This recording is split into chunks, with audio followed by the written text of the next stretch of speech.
امام اعظم سے پوچھا گیا آپ کی عمر کتنی ہے تو آپ نے فرمایا 2 سال کا، صرف 2 سال، اور عمر بظاہر آپ کی لگتا تھا کہ 60 سال سے تجاوز کر گئی ہے، یہ ریش مبارک، یہ داڑھی سفید ہو گئی۔ عزیزان ملت اسلامیہ، تو اچھوں کی صحبت تمہیں اچھا بنائے گی اور بروں کی صحبت تمہیں برا بنائے گی۔ تو میں عرض یہ کر رہا تھا کہ زندگی دراصل وہی ہے، زندگی وہی ہے جو اللہ و رسول کے ذکر میں گزر جائے۔ یہ آپ کے جو قیمتی لمحات ہیں نا، سونے کے لیے بہت سی راتیں ہوتی ہیں، قسمت کا سونا بنانے کے لیے ایسی ہی راتیں ہوتی ہیں۔ عزیزان ملت اسلامیہ، آپ توجہ دیجئے، حضرت امام اعظم سے جب پوچھا گیا کہ حضور آپ کی عمر کتنی ہے، یاد ہے آپ کو؟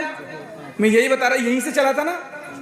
امام اعظم سے پوچھا گیا آپ کی عمر کتنی ہے تو آپ نے فرمایا 2 سال کا، صرف 2 سال، اور عمر بظاہر آپ کی لگتا تھا کہ 60 سال سے تجاوز کر گئی ہے، یہ ریش مبارک، یہ داڑھی سفید ہو گئی ہے۔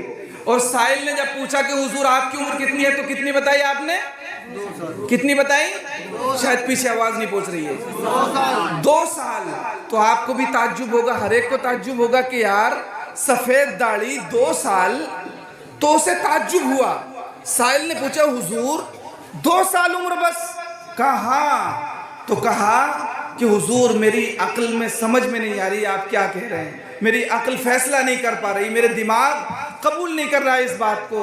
تو فرمایا برخوردار بات دراصل یہ ہے کہ 2 سال میں نے حضرت امام جعفر صادق رضی اللہ تعالیٰ عنہ کی خدمت میں گزارے تھے۔ کس کی خدمت میں؟ امام جعفر صادق رضی اللہ تعالیٰ عنہ کی خدمت میں گزارے تھے۔ تو میں ایک لمحے کے لیے بھی، ان 2 سالوں میں ایک لمحے کے لیے بھی اللہ اور اس کے رسول کے ذکر سے غافل نہیں ہوا۔ تو میں اپنی اصل عمر ان 2 سال ہی کو، ان 2 سالوں کو ہی مانتا ہوں کہ دراصل میری اصل عمر وہی ہے جس میں کہ میں غفلت کے لمحات نہیں گزارے تھے، جس میں نے۔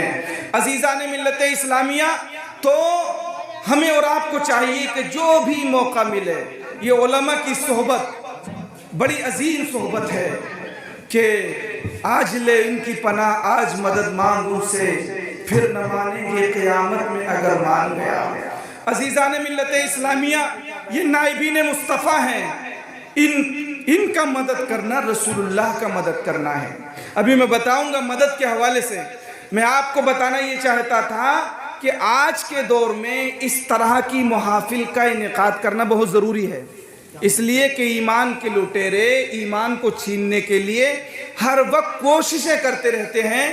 تو ہماری بھی کوشش ہونا چاہیے کہ ایمان کو بچایا جائے، ایمان کو بچانے کی کوشش ہونا چاہیے کہ نہیں؟ تو اس بات پر ہمارے حاجی فرقان صاحب اور ان کے تمام بھائی مبارکباد کے مستحق ہیں کہ نہیں ہیں، کہ ایسے پرفتن ماحول میں جب کہ لوگ دین کی اقدار کو بھلانا چاہتے ہیں، ایسے ماحول میں ہماری کوشش یہ ہے، ان کی کوشش یہ ہے کہ لوگ اپنے ایمان کو مضبوط کریں، غوث اعظم رضی اللہ تعالیٰ عنہ کے فیضان سے مالا مال ہوں، کیونکہ بزرگوں کی شرح میں آ کر، بزرگوں کی چھتر چھایا میں آ کر ایمان کی حفاظت ہو سکتی ہے۔ اسی لیے حضرت امیر معاویہ رضی اللہ تعالیٰ عنہ نے ہمیں ایک ذہن دیا، ہمیں بتایا کہ لوگوں ہر نماز پڑھنے والے پہ بھروسہ مت کرنا، پہلے یہ دیکھ لینا کہ اس کا عقیدہ کیا ہے۔